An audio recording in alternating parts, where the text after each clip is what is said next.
చిన్న వయసులో పిల్లలు ఇల్లంతా చుట్టుబెట్టేస్తూ ఉంటారు. చేతికి అందిన వస్తువునల్లా నోటిలో పెట్టుకుంటూ కొరకడానికి ప్రయత్నిస్తూ ఉంటారు. కొన్ని సందర్భాల్లో చిన్న చిన్న వస్తువుల్ని సైతం మింగేస్తూ ఉంటారు. ఇలాంటప్పుడు మింగిన వస్తువులు గొంతులో అడ్డం పడి పరిస్థితి పిల్లల ప్రాణాల మీదకు వస్తూ ఉంటుంది. మరి ఇలాంటి సందర్భాల్లో తల్లిదండ్రులు ఏం చేయాలి? గొంతులో ఇరుక్కున్న వస్తువుల్ని చేతులతో కానీ ఇతర వస్తువుల సాయంతో కానీ బయటకు తీయటానికి ప్రయత్నించవచ్చా? పసిగొంతులో ఏవైనా అడ్డంగా ఇరుక్కుపోయినప్పుడు ఏం చేయాలో, ఏం చేయకూడదో ఇప్పుడు తెలుసుకుందాం.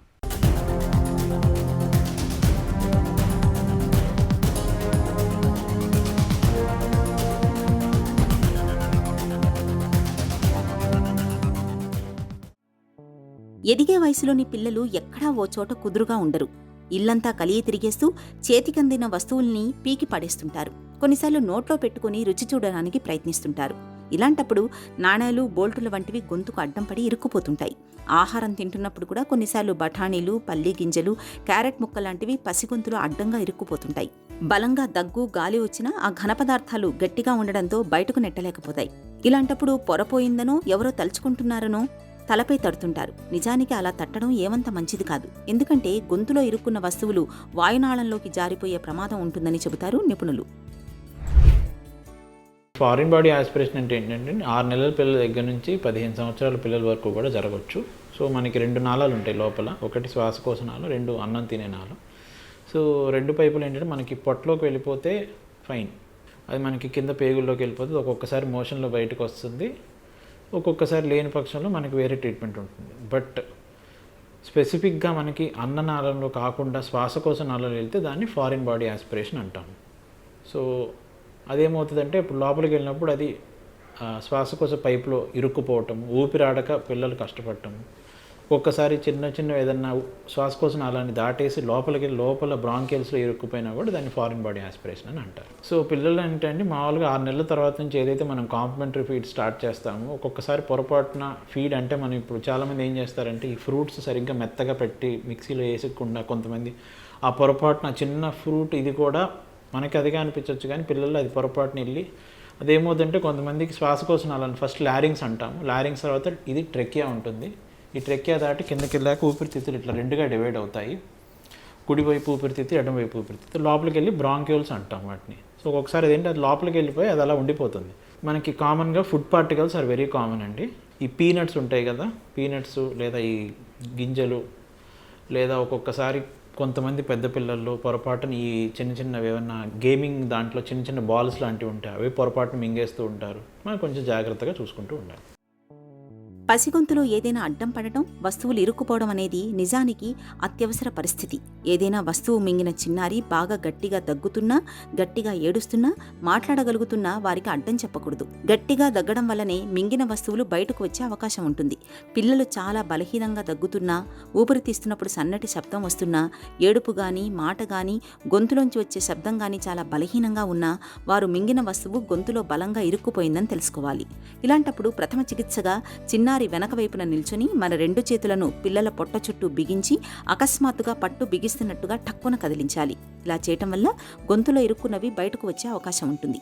ఏడాదిలోపు పిల్లలైతే వారిని కాళ్లపై బోర్లా పడుకోబెట్టుకుని చేతులతో వీపుపై అకస్మాత్తుగా బలంగా ఒత్తిడి కలిగించాలి. ఇలా చేయటం వల్ల ఇరుక్కున్న వస్తువు పైకి ఎగబాకి బయటకు వచ్చే అవకాశం ఉంటుంది. సో ఫస్ట్ పిల్లలు ఏదైనా మింగినప్పుడు శ్వాసకోశ నాళంలోకి వెళ్ళింది అన్నం పైపు కాకుండా అన్నప్పుడు ఏంటంటే ఆ శ్వాసకోశ నాళం వెళ్ళినప్పుడు ఇమీడియట్గా ఏంటంటే ఊపిరి ఆపేస్తారు. సో మేము చాలాసార్లు చూసాము. అది సడన్గా ఏంటంటే అది కరెక్ట్గా ఈ లారింగ్స్ దగ్గర అడ్డుపడిపోయి ఉంటుంది, ఓకల్ కార్డ్స్ దగ్గర ఏంటంటే లోపలికి వెళ్ళదు, ఊపిరి తీసుకోవడం కష్టం. ఇప్పుడు ఉన్నట్టు ఒక్కసారిగా ఎగశ్వాస లాగా చేసేస్తారు. సో ఇమీడియట్గా మీరు హాస్పిటల్కి తీసుకెళ్లాల్సి ఉంటుంది. ఒకవేళ అది అన్నం పైపుకు కాదు, శ్వాసకోశ పైపు కూడా కొంచెం లోపలికి వెళ్ళిపోయింది, దాటి దీంట్లోకి వెళ్ళింది అంటే బ్రాంకియల్స్లోకి వెళ్ళింది, బ్రాంకియల్ ఫారిన్ బాడీ అంటాం. అదేంటంటే మనకు తెలియదు అది వెళ్ళినట్టు. సో దగ్గు, జలుబు, ఆయాసంలాగా స్టార్ట్ అవటము, పిల్లి కూతల్లాగా మొదలవటం, ఇవన్నీ కూడా మనం చూసుకోవాలి. గొంతులో ఏదైనా ఇరుక్కున్నప్పుడు పొరపోయిందని ఎవరో తలుచుకుంటున్నారని అంటుంటారు. మనం తిన్న ఆహారం కిందికి కదలడానికి వీలుగా తలపై తడుతుంటారు. అయితే ఆ ఆహారం కడుపులోకి దారి తీసే ఆహార నాళంలోకి కాకుండా ఊపిరితిత్తుల్లోకి వెళ్లాల్సిన వాయునాళంలోకి పోతే ప్రమాదం. కాబట్టి ఆ ఆహారం బయటకు రావడానికి వీలుగా దగ్గమని చెప్పాలి. గొంతులోకి రాగానే ఊసేయమని చెప్పాలి, అంతే తప్ప తలపై తట్టకూడదు. గొంతుకు ఏదైనా అడ్డం పడిందేమోనని అనుమానించినప్పుడు పిల్లలు తమ నాలుకను బాగా చాపేలా ప్రోత్సహించి వేళ్లను గొంతులోకి పోనిచ్చి మన స్పర్శకు ఏవైనా తగులుతున్నాయేమో చూడాలి. వేళ్లకు ఏదైనా తగులుతుంటే మునివేళ్లతో వాటిని బయటకు తీసేయాలి. ఇవన్నీ సత్ఫలితాలు ఇవ్వనప్పుడు చిన్నారిని వెంటనే ఆసుపత్రికి తరలించాలి. పిల్లలు సహకరిస్తే డాక్టర్లు లారింగోస్కోప్తో గొంతులో ఇరుక్కున్న పదార్థాన్ని తీసివేస్తారు. ఒకవేళ సహకరించకపోతే వారికి కొద్దిగా మత్తు మందిచ్చి తొలగించవచ్చు. సో పిల్లలు ఏదైనా మింగేసినప్పుడు అండి నేను చెప్పాను కదా, శ్వాసకోశ నాళంలోకి వెళ్తే ఎమర్జెన్సీ, వెరీ డేంజర్ ఎప్పుడైనా సరే. సో దాన్ని ఏంటంటే హెమ్లిక్ మాన్యూర్ అంటారు. సో ఇప్పుడు మీరు ఇంటి దగ్గర ఉన్నారు, మీకు అక్కడ నుంచి హాస్పిటల్ రావడానికి మినిమం ఎంతైనా 15 గంట 20 నిమిషాలు పట్టొచ్చు. సో ఆ లోపల ఏంటంటే ఒక్కొక్కసారి ప్రాణం పోయే పరిస్థితి కూడా కొంతమంది పిల్లలు ఎదురవుతుంది.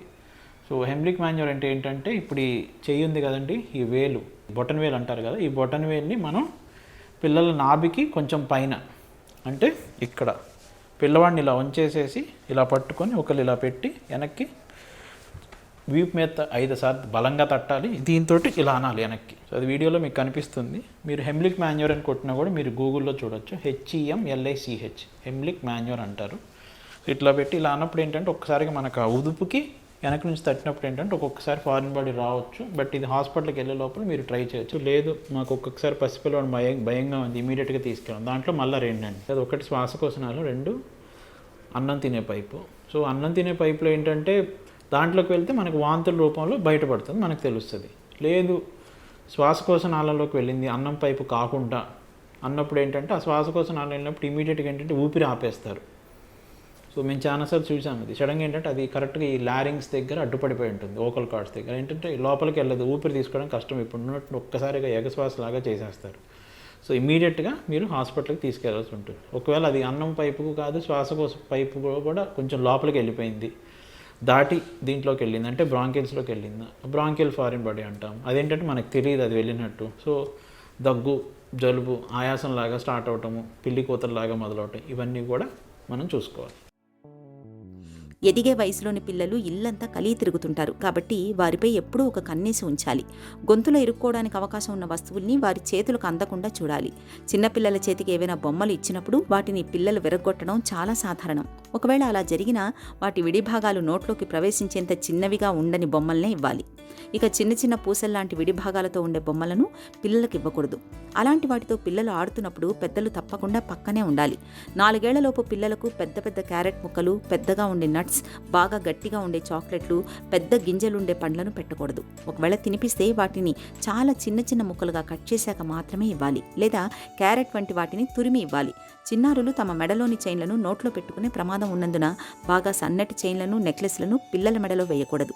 పసిపిల్లలు ఉన్న ఇంట్లో తల్లిదండ్రులు తప్పనిసరిగా ఈ జాగ్రత్తలు తీసుకోవాలి.